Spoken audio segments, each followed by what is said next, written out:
بیچاری کئی روز سے دم توڑ رہی ہے، ڈر ہے خبر بد نہ میرے منہ سے نکل جائے، تقدیر تو مبرم نظر آتی ہے ولیکن پیران کلیسا کی دعا ہے کہ یہ ٹل جائے۔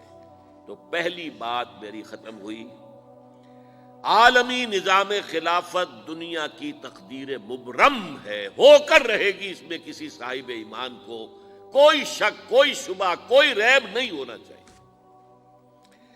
البتہ اس کا اب دوسرا پہلو کیا ہے، اس کا آغاز کہاں سے ہوگا؟ پہلی بات تو یہ، ہمارے بعض لوگوں کے ذہنوں میں، سادہ دل لوگ وہ سمجھتے ہیں کہ پوری دنیا میں ایک ہی دفعہ آ جانی چاہیے، یہ کوئی علاقائی خلافت تو نہیں ہو سکتی، خلافت تو عالمی ہوتی ہے۔ ان سے میں کہتا ہوں، عالمی خلافت کب تھی جناب؟ یہ تو نہ خلافت راشدہ میں عالمی تھی، کیا ہندوستان شامل تھا اس میں؟ کیا چین شامل تھا؟ کیا یورپ شامل تھا؟ اور پھر جو خلافت کے نام سے جو ملوکیت چلی ہے، وہ بھی صرف آپ دور بنو امیہ میں کہہ سکتے ہیں کہ وہ پورا عالم اسلام کم سے کم اس کے تحت تھا۔ بعد میں خلافت عباس، بنو عباس میں، اور فاطمیین کی خلافت میں، اور آل عثمان جو ہیں آٹومان ٹرکس کی خلافت میں ٹکڑے تھے، حصے بکھرے تھے، کوئی مانتا تھا، کوئی نہیں مانتا تھا۔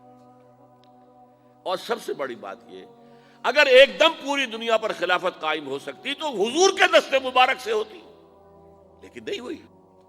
نتیجہ کیا نکلا؟ ایک ملک میں حضور نے قائم کر دی، جزیرہ نما عرب، یہاں خلافت قائم ہو گئی، حضور خلیفہ ہے۔ اس کے بعد آپ کے خلفائے راشدین نے پھر اس کو وسعت دی، شرقاً غرباً شمالاً، 3 کالمز نکلے ہیں فوجوں کے، صحابہ کرام کے، 3 کالمز، ایک ایسٹ ورڈ، ایک ویسٹ ورڈ، ایک نارتھ ورڈ۔ ایک عراق کو فتح کرتے ہوئے ایران میں پہنچ گیا، خراسان تک چلا گیا۔ ایک شام کو فتح کرتے ہوئے اور پھر سینائی پیننسولا سے ہو کر افریقہ میں داخل ہوا اور اٹلانٹک تک پہنچ گیا۔ تیسرا سیدھا شمال میں گیا، لیکن یہ زیادہ دور نہیں جا سکتا تھا، کوکیشین ماؤنٹینز آ گئے، کوہ قاف۔ اس زمانے میں تو یہ یوں سمجھیے کہ امپیسیبل تھا نا، کوہ قاف، لہذا وہاں آ کر رک گیا۔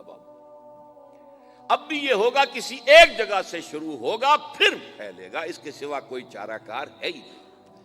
اگر ہر جگہ پوری دنیا میں ایک ہی وقت میں ہو سکتا تو حضور کے دست مبارک سے ہوتا صلی اللہ علیہ وسلم۔ اب وہ نقطہ کون سا ہوگا، نقطہ آغاز کون سا ہوگا؟ اس میں پہلی بات تو میں نے کہا، جو شک کرے گا اس کا پھر ایمان مشکوک ہے، ہوگا، لازماً ہوگا، گلوبل ہوگا، پوری دنیا میں ہوگا۔ کہاں سے شروع ہوگا اس میں آپ اختلاف کر سکتے ہیں، لیکن مجھے تو 2 حدیثیں تو ملی ہیں جن سے یہ اندازہ ہوتا ہے کہ یہ اس مشرقی خطے سے ہوگا، عرب کے مشرق کی جانب کسی ملک سے ہوگا، کسی خطے سے ہوگا۔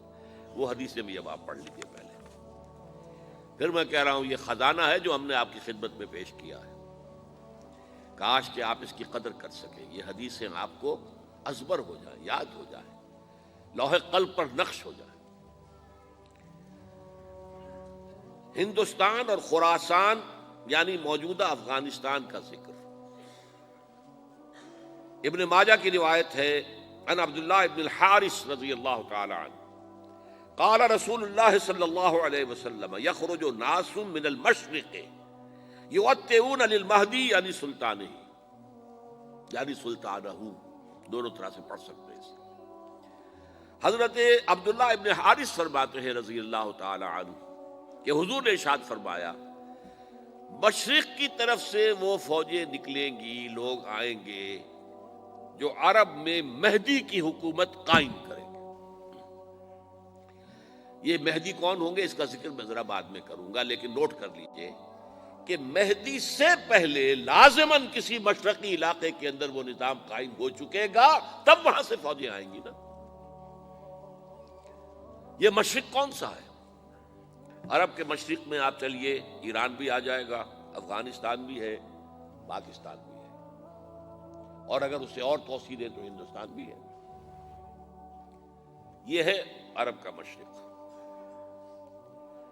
اس سے فوجیں جائیں گی۔ اس کا کیا مطلب ہے کہ اس میں سے کسی جگہ پر نظام خلافت پہلے قائم ہو جائے گا، تاکہ وہاں سے فوجیں جائیں گی جو جزیرہ نما عرب میں حضرت مہدی کی حکومت کو قائم کریں گی۔ اب دوسری حدیث سنیے، یہ سنن ابن ماجہ کی حدیث تھی جو میں نے آپ کو سنائی، آپ نے پڑھی۔ دوسری، عن ابی ہریرہ رضی اللہ تعالی عنہ، یہ ترمذی شریف کی روایت ہے، قال قال رسول اللہ صلی اللہ علیہ وسلم یخرج من خراسان رایات سود لا يردها شیء حتی تنصب بإیلیا۔ خراسان کے علاقے سے سیاہ جھنڈے لے کر فوجیں آئیں گی، ان کا رخ کوئی موڑ نہیں سکے گا، ان کو پیچھے پھیر نہیں سکیں گے کوئی بھی، یہاں تک کہ وہ یروشلم میں جا کر جھنڈے نصب کر دیں گے۔ ایلیا حضور کے زمانے میں یروشلم کو کہتے تھے۔ یہ یروشلم تھا جب حضرت سلیمان کی حکومت تھی، اور یہاں پر معبد سلیمانی، ہیکل سلیمانی قائم ہوا، پھر یہ یروشلم ہی رہا ہے تاریخ میں، یہاں تک کہ سن 70 عیسوی میں جب ٹائٹس رومی جنرل نے اس کو گرایا، ختم کیا، سیکنڈ ٹیمپل گرا دیا، اور یہاں سے یہودیوں کو کہا نکل جاؤ یہاں سے، کوئی یہودی باقی نہیں رہا، تب بالکل تہو بالا برباد کر دیا۔ اس کے کوئی 150 سال بعد ہیڈریان، رومن ایمپرر ہیڈریان، اس نے پھر دوبارہ آباد کیا اس شہر کو۔ 150 سال تک یہ بالکل بنجر اور بالکل غیر آباد پڑا تھا۔ اب ہیڈریان نے جب آباد کیا تو اس کا نام ایلیا رکھا، اب یروشلم نام نہیں تھا۔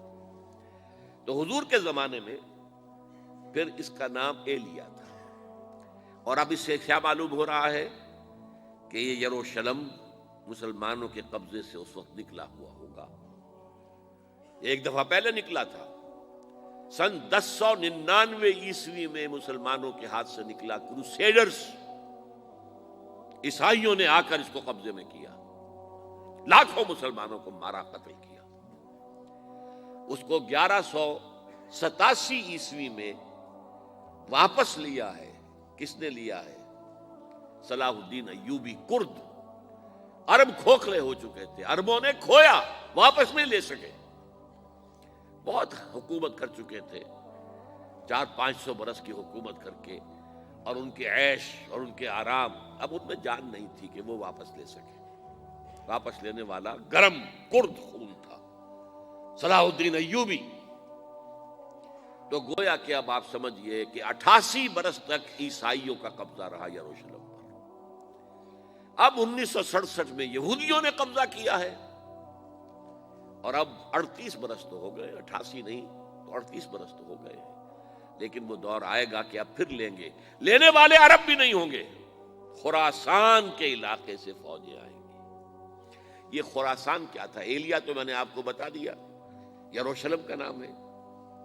خراسان اس زمانے میں ایک بہت بڑے ملک کو کہتے تھے، کچھ حصہ پاکستان کا بھی اس میں شامل ہے، کچھ حصہ ایران کا بھی ہے۔ ایران کے اس حصے کو اب بھی خراسان کہتے ہیں، وہ ایک صوبہ ہے۔ خراسان ایک صوبہ ہے ایران کا، چھوٹا سا۔